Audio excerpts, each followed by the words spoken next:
Okay guys, what I'm doing today is I got a little different project. I got a piston for a Turbo 400 transmission here. This is applies pressure to a clutch pack, and he's modifying it.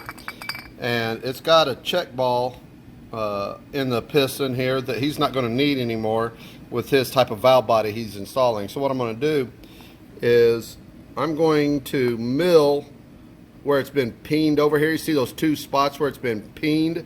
There's a ball down in there, and then they peen over the top of it so the ball don't fall out. Well, I'm going to take that check ball out. I'm going to take a mill, remove those peened over areas, and then get the ball out, and then I'll TIG weld up the hole to seal up the passage. I'll show you as I go along. Alright, so I got the workpiece clamped down through the center here.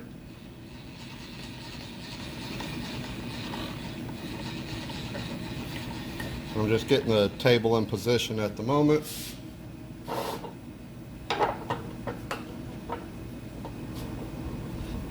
I'm raising the knee up so that the I can reach the workpiece. Alright, got the knee raised now.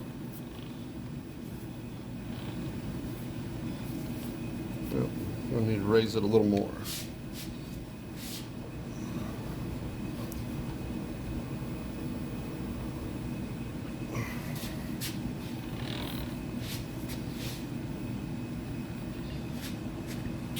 Okay. This won't require much of a cut, like so, just taking off that little peen section.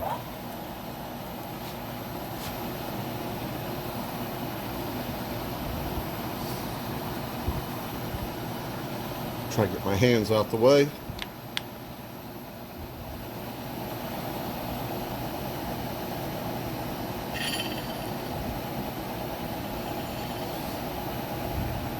I don't know if you can tell, I just barely touched the workpiece here, and you can see the shiny spot to tell me how centered up I am, and I'm in the ballpark.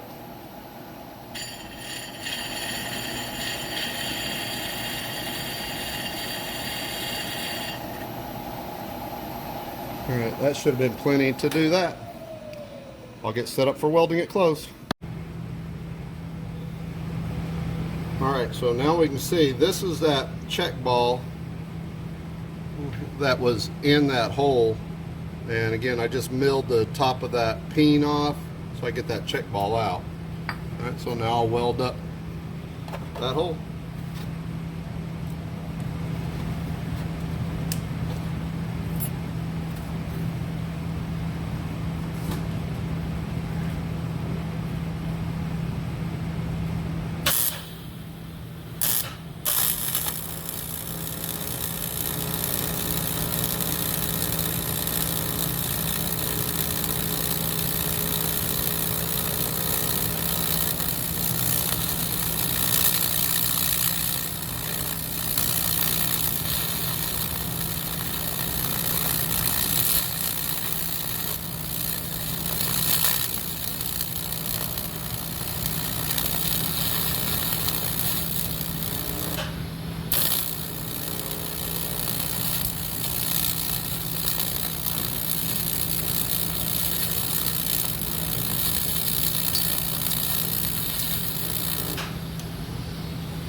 And there it is, sealed up nice and tight. So, and it's ready for the customer to use. Here's where I'm going to leave the finished product. I didn't completely flush it. I'm leaving just a little extra material above it for strength because there is a fair amount of pressure on this. It won't make any difference. I could mill it completely smooth for aesthetics, but again, I'm trying to leave just a little bit of extra material for strength. Anyways, that's just another project we do here. All right, so I got another story I'll tell you. This is one you guys may know the guy. Hopefully he won't mind me sharing. But we're in Springfield, Missouri, and it's Street Machine National time frame. I don't know, early 2000s, I don't know, somewhere in that range. And I was setting up some street races, and there's a guy from St. Louis shows up. This is back when I was a manager of a super shop store, and he's got what most people would consider a T-bucket, but it's really more of an altered. He's got a real long stretch front end on it, and engine sitting, pretty far back, a little bit lower. Like I said, a lot more altered looking than typical T-bucket type setup. Anyways, this got a really mean little small block in it with a plate on it, and of course doesn't weigh nothing. And he was looking for a race. So one of the races that I had him set up with was Scott Palmer and his Camaro that he had at the time. He had a first generation Camaro with a roots type blower on a small block, and he got that thing down into the mid eights with that combination, and was still driving on the street occasionally, and he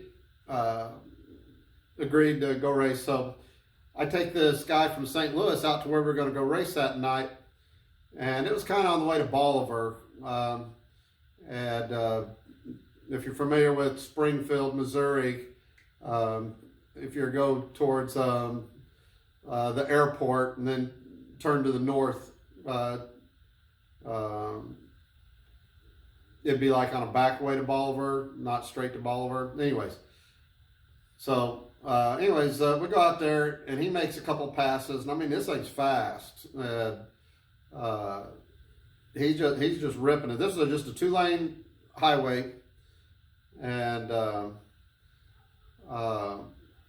he made some real fast passes. This would have been midday.